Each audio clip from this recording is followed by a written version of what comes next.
இருந்தவன் இருப்பவன். காலம் ஒன்று இல்லையா?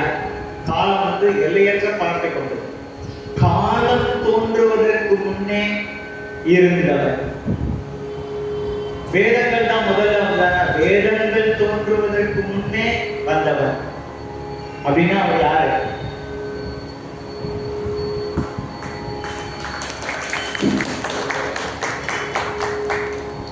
வேதங்கள் தோன்றுவதற்கு முன்னே, காலம் தோன்றுவதற்கு முன்னே, உலகம் தோன்றுவதற்கு முன்னே தோன்றியவன் சிவபெருமான் அப்படிங்கிறத சொல்றதுக்காக முதல் வார்த்தையை போடுறார். முந்திய முதல் நடு இறுதி. சிருஷ்டி ஸ்திதி சம்ஹாரம் இல்லைன்னா பிரம்மா விஷ்ணு ருத்ரன் இவர்களுக்கு முந்தியவன் அப்படின்னு போடுறார். சோ படைத்தல் காத்தல் அழிதல் இவாரோட நிர்மாணியத்துல அவரால் படைக்கப்படுறதுதான் இந்த மூன்றும். பிரம்மா விஷ்ணு சிவன் இந்த மூணு பேரும் சிவபெருமானால படைக்கப்பட்டவர்கள் ஒரு பொறுப்பிற்காக. அப்படிங்கும்போது இவர் மூவருக்கும் முந்தியவன் அப்படிங்கிற ஒரு பொருளை சொல்றதுக்காக முந்திய முதல் நடு இறுதியானாய் அப்படின்னு சொல்லிட்டார். இன்னொன்னு சொல்லலாம், எல்லாத்துக்கும் காரணகர்த்தாவா முதல்ல சொல்லலாம். காரணமாக இருப்பவன் முதல்வன் அப்படின்னா என்ன அர்த்தம்னா, உலகத்தை ஒரு வீடு கட்டான்னு வீடு கட்டியவர் ஒருவராக இருக்க முடியும். சிற்பி இருக்காங்க, இந்த சிலை செதுக்கவர் ஒருத்தராக இருக்க. ஏதோ ஒருத்தர் காரணமா இருக்காரு. ஒரு வீடு கட்டப்படுதுன்னா அதுக்கு ஒரு காரணம் ஒருத்தர் இருக்கார். ஏதோ ஒரு சிலை செதுக்கப்படுதுன்னா அதுக்கு ஒரு காரணமா ஒருத்தர் இருக்கார். ஒரு புத்தகம் இருக்குன்னா அதுக்கு ஒரு ஆசிரியர் இருக்கார். அவர் காரணகர்த்தா இருக்கு. அப்படின்னா இந்த பிரபஞ்சத்திற்கு யார் காரணம் அப்படின்னா அந்த காரணம் காரியம் சிவபெருமான் அப்படிங்கிறத இங்க மறைமுகமா சொல்றார்.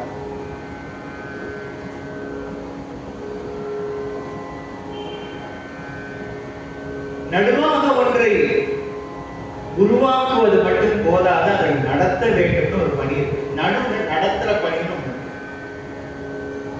ஒரு தாய் குழந்தையை பெற்றெடுத்தா மட்டும் போதாது. அந்த குழந்தைய வளர்த்து ஆளாக்கி பெரியவனாக்கி வாழ்வில் அகப்பட்டு ஒரு ஞானத்தை பெற்று மறுபடியும் அவன் தாய் தகப்பன் ஆகலாம். அப்பதான் அவனுக்கு அடுத்த குழந்தையை வளர்ப்பதற்கான தகுதி கிடைக்குது. அதுக்கு ஒரு ஆள் வைக்கணும் இல்லையா? அந்த மாதிரி ஆளை சிருஷ்டி பண்ணதான் பிரம்மா விஷ்ணு சிவன் கிருஷ்ணா விஷ்ணு ருத்ரன் அப்படிங்கிற மூன்று நிலைப்பாடு. அதே போல நம்மளை மூன்று நிலைக்கு உட்படுத்துவரும் அவன். நம்ம கூடயே இருந்து இருள்நிலை, மருள்நிலை, அருள்நிலை எல்லா உயிர்களுக்கும் இந்த மூன்று நிலையை ஏற்படுத்துவதன் அவன் தான். முதல்ல இருள் இருக்கும், அப்புறம் மருள் இருக்கும், அப்புறம் அவனே நம்ம அருள் புரியலாம். வாழ்க்கையில அடிபட்டு எல்லாம் மாயை எல்லாம் வேணாம் எல்லாத்தையும் விட்டுட்டு நான் வரப்பான எல்லாத்தையும் கை உதறும் போது கடைசியா அவன் அருள் கொடுக்க வரான்.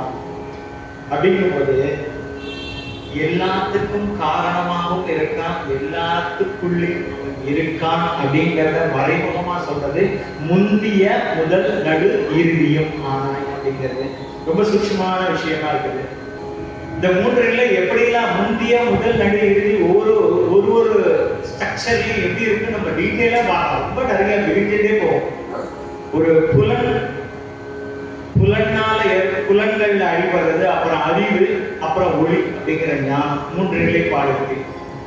இருள், மருள், அப்புறம் நமக்கு அருள் அப்படிங்கிற மூன்று நிலைப்பாடு இருக்கு. சைவ சித்தாந்தத்துல சொல்வா கேவலம் சகலம் சுத்தம் அப்படிங்கிற மூன்று நிலைப்பாடு சொல்றாங்க. மூன்று நிலைப்பாடும் அதுக்குள்ள இருக்கு. விந்திலேருந்து உருவாதல் உடம்பு.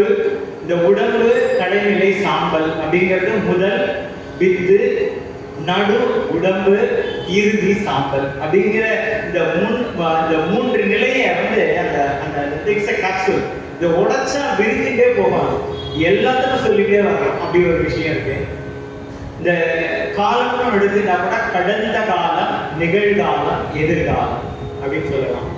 இல்லைன்னா சொல்லலாம் தோற்றம். எல்லா பொருள்களுக்கும் உலகத்துக்கே எந்த பொருளை நீங்க உயர்ந்த விஷயமா எடுத்திருந்தாலும் அந்த பொருளுக்கு எப்போதும் தோற்றம் நிகழ்வு, முடிவு அப்படின்னு மூன்று இருக்கு. அதுதான் நம்ம சொல்லுவோம், காலம் வரும்பொழுது கடந்த காலம், நிகழ்காலம், எதிர்காலம் அப்படின்னு சொல்லுவோம். காலத்துக்கு மூன்று நிலைப்பாடு இருக்கு.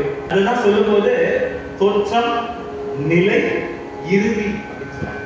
தோற்றம் எப்ப இருக்கோ, தோற்றம் அந்த தோற்றத்தினால் ஏற்படுகின்ற நிலை, அப்புறம் இறுதி. இப்படி இந்த முந்திய, முதல், நடு, இறுதியும் ஆனாய் அப்படிங்கிற விஷயத்துக்குள்ள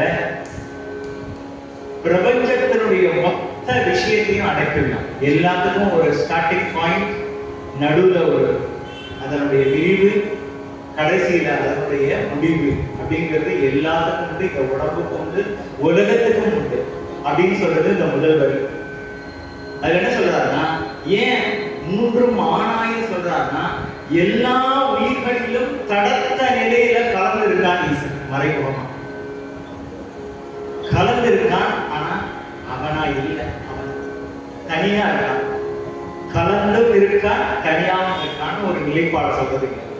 ஏங்கிறது அவனுடைய சொரூப லட்சணத்தை காட்டுறது. கலந்த நிலையில எல்லா உயிர்களிலும் நீக்கமர நிறைகின்ற பராபரமே அப்படின்னு சொல்றார்.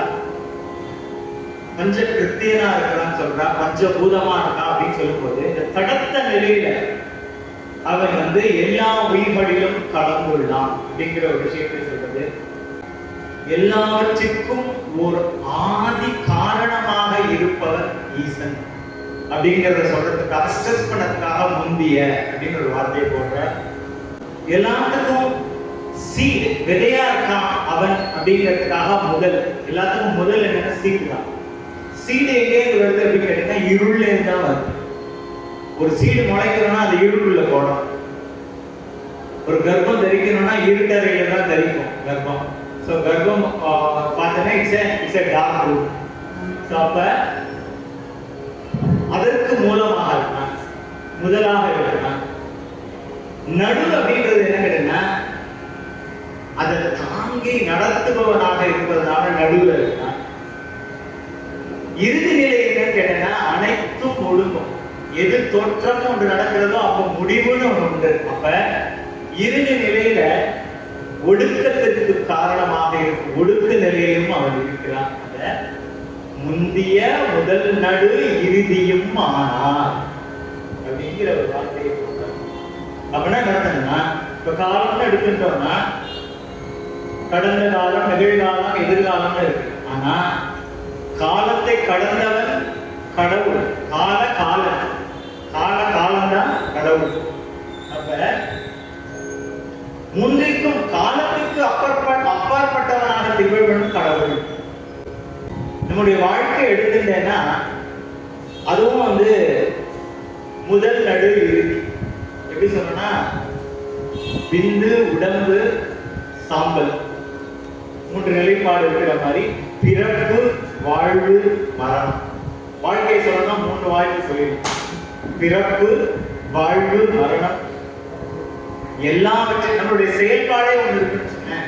செயல்பாட்டுக்கும் தொடக்கம், செயல்பாடு நடக்கணும், நிறைவு அப்படிங்கிற எல்லா செயல்பாட்டுக்கும் தொடக்கம், நடப்பு, நிறைவு அப்படியே ஒன்று இருக்கு. அது போல வருஷப்படுத்திட்டே போனா இந்த கேப்சூல் பெருசு பண்ணிட்டே போகலாம். அதே போல இந்த உலகத்தை விட்டுட்டு அவன் படைச்சிட்டு அவன் பாட்டு போயிட்டானா இல்லை. ஒவ்வொரு